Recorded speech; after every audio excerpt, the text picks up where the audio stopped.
Hey guys, Mark here. Today got a little video for all the Spektrum DX6i owners. Now if you own one of these transmitters, then you're very familiar with the little roller wheel down here at the bottom.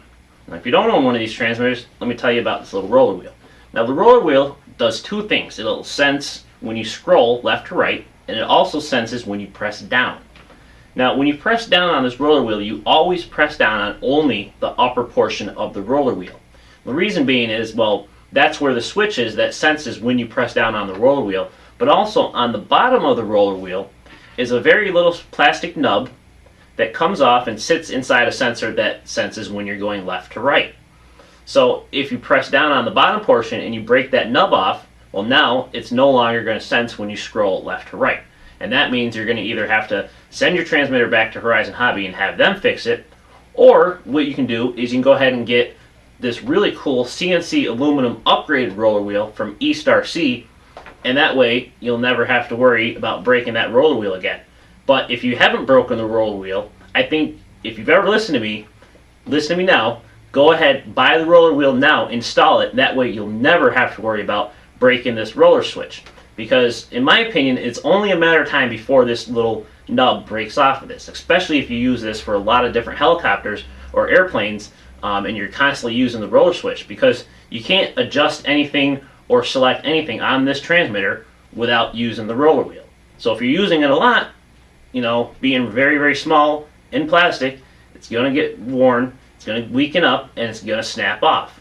So go ahead, save yourself the trouble, and get the upgraded wheel now. It's very cheap, and it goes in very quick.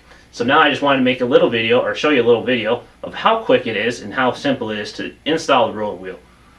And then one other thing is from eStar-C, they also make upgraded trim switches. So if you've ever broken these off, rather than send it to Horizon Hobby, you can go ahead and upgrade the trim switches, or if you just want to upgrade them because they look really cool. CNC aluminum, just like the roller wheel. I just went ahead and only did the roller wheel because that's what I use all the time. The trim switches, I've never broken one, but that's not to say you can't. They got a video about installing the trim switches on YouTube as well, and you can check that out on their website. But now, real quickly, to show you how to put the roller wheel in.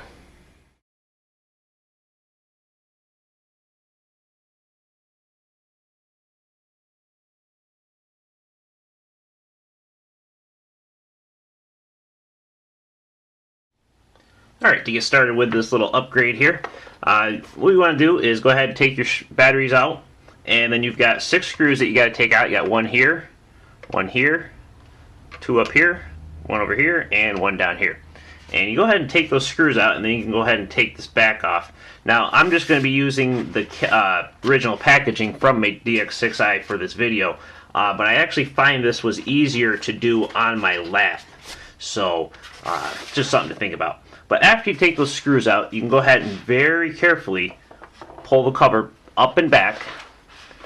You can see here, there are some wires that come down into the main circuit board here. Okay, now you got a little better look at these wires. So the wires coming down to the circuit board here, so you got the 3 connectors. Now, you can go ahead and disconnect them if you want, but they have a very tight fit. So if you can get away without having to disconnect them, I would go ahead and leave them connected. It's just a little bit safer, that way you don't have to risk breaking the connector or anything of the sort. So what we're going to be going to is this little piece right down here. There's 2 screws, and with those 2 screws out, you can go ahead and just very carefully lift this up and out, and you'll see here, now you got your selector wheel. So what you're going to do is very, very carefully lift this up, and you got to slide it out. You're going to be sliding it up like this. Now you do have to lift up on this back side here to clear this switch, but very little bit. So, just like I said, just be careful. Pull the switch, the roller selector switch off, and then you can go ahead and get ready to put the new one down in place. And when you go ahead and fit this down in place, just be aware that this is a little hex shaft on the end, and it's got to fit into this very precisely. So don't just go jamming it in there. All right. So now I can go ahead and just put the screws back in place. put the cover back on, and I will be good to go.